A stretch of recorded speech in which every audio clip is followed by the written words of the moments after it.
जय श्री राम। श्री भैरव धाम सरकार की जय।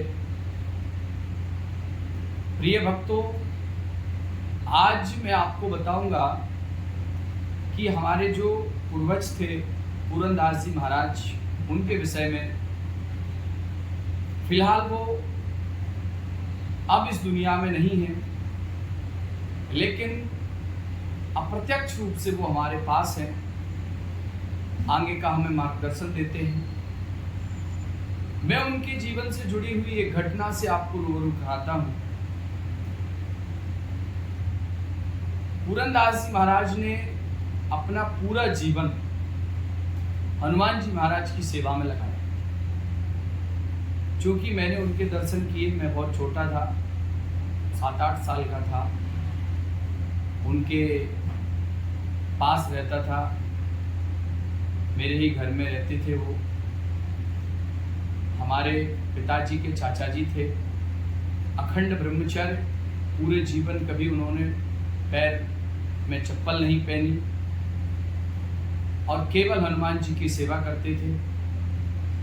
गांव में चोला मांगते थे, जो हनुमान जी का चोला होता है चढ़ाने वाला, उसी से अपना गुजारा करते थे और हनुमान जी महाराज की सेवा करते। पास में ही एक गांव स्थित है उजियारपुरा।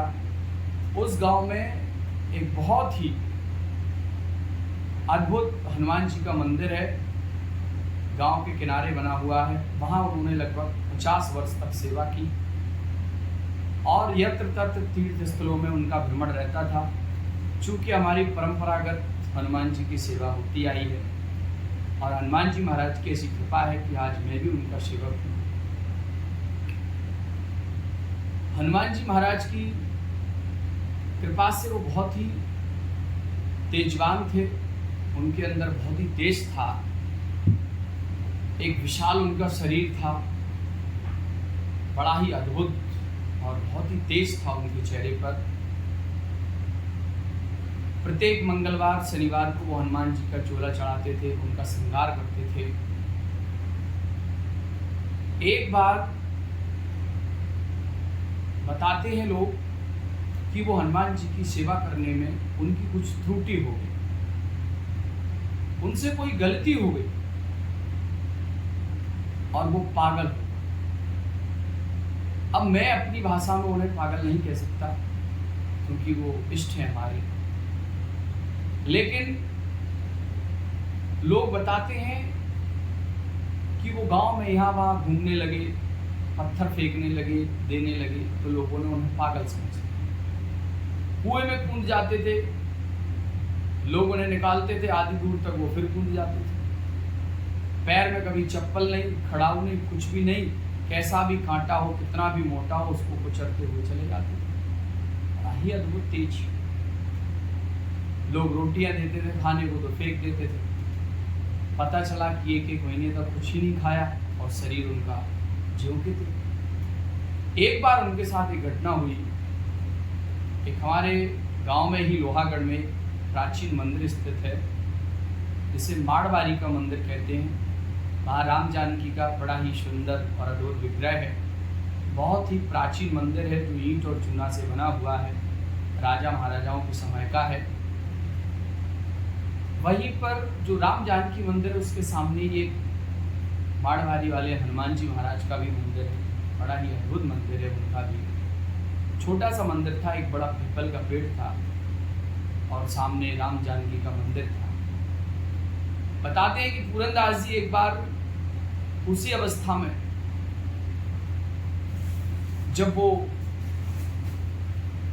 उनको पागलपन जैसा हरकतें कर रहे थे, उसी दौरान वो उस मंदिर के पास पहुंचे। पूरनदास जी उसी समय वहां पहुंचे जब वो पागल थे। तो जैसे ही वहां पहुंचे तो वहां के जो महंत जी थे, उन्होंने कहा कि पूरनदास जी आइए और जो दाल टिक्कर बने हैं भोजन कर लो। और सर्दी का मौसम था, तो वहाँ जो संत महात्माओं का जो जलाने का उनकी धुनी होती है वो जल रही थी, तो वहीं पर जाकर वो पूरनदास जी महाराज बैठ गए। तो महंत साहब जो थे वहाँ से, जो महंत जी थे, उन्होंने कहा कि इनको एक ओढ़ने के लिए रजाई दे दो बढ़िया सी।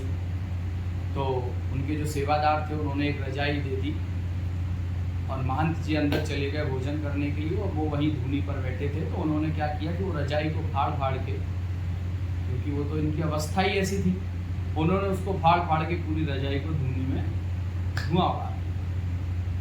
अब उधर से वो महान साहब जो महंत जी थे वो आए, उन्होंने कहा कि रजाई कहाँ है। एक और वहाँ संत जी बैठे थे, बोले इन्होंने तो उसमें फैला दी। बोले अरे, तो उन्हें क्रोध आ गया महंत जी को। उन्होंने वो चमीटा होता है संत महात्माओं के पास, अब वो विशाल शरीर के थे, ऐसे तो भगने वाले नहीं थे, तो उनको एक चमीटा दे दिया और उनको घर से जो मंदिर था उसके बाहर उन्हें निकाल दिया। रात्रि का समय था, तो वो जाके सामने जो हनुमान जी का मंदिर था उसके पीछे टिक गए। अब इधर मान साहब जो है अपने अंदर चले गए, उनको भगा दिया, तो वो हनुमान जी के मंदिर से पीछे टिक गए। क्या होता है कि कुछ समय बाद महंत जी अंदर से बाहर आए कुछ काम के लिए, और जैसे वो गेट पे आए तो उन्हें कुछ आवाजें सुनाई दी। उन्हें पूरनदास जी महाराज की भी आवाज सुनाई दी और एक आवाज और सुनाई दी जो कि स्वयं हनुमान जी महाराज की थी। दोनों लोग आपस में बातें कर रहे थे। और कैसे पूरनदास जी कह रहे थे, क्यों अच्छा रहा तुमने हमें ये चमीटे गलवा दिए, क्या यही चाहिए था।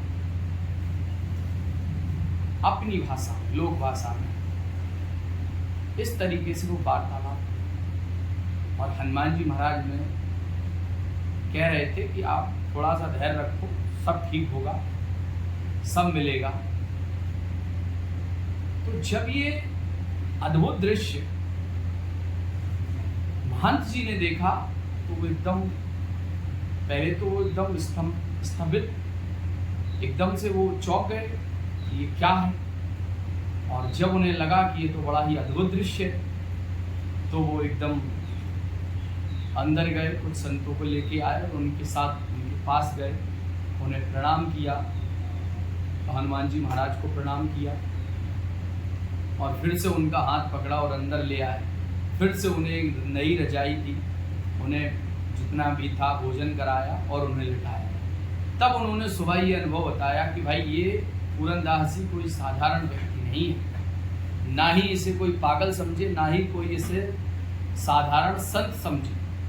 ये बहुत ही अद्भुत है। जो हनुमान जी महाराज से डायरेक्ट बात करता हो, इससे पावरफुल कौन हो सकता है।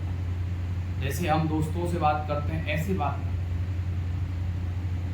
तो लोगों ने विश्वास किया, उन्हें माना, पूरे जीवन उन्होंने ब्रह्मचर्य का पालन किया, पूरे जीवन एक विशाल शरीर के साथ वो रहे, जीवन में कभी खड़ाऊ नहीं पहनी और पूरे जीवन उन्होंने हनुमान जी महाराज की सेवा की। ऐसे अद्भुत संतों का आशीर्वाद, ऐसे अद्भुत हमारे पूर्वज पूरनदास जी महाराज को मेरा प्रणाम, जिनकी छत्र छाया में मैं हूँ, जिनके चरणों का दास हूँ। और उन्हीं के मार्गदर्शन में श्री बटुक भैरव महायज्ञ जो प्रत्येक अमावस्या को हो रहा है और श्री भैरव धाम सरकार सिद्धपीठ आश्रम उन्हीं की स्मृति में बनवाया गया है। परमहंस गति को प्राप्त होने वाले ऐसे महान पुण्यात्मा को मैं बारंबार प्रणाम करता हूँ।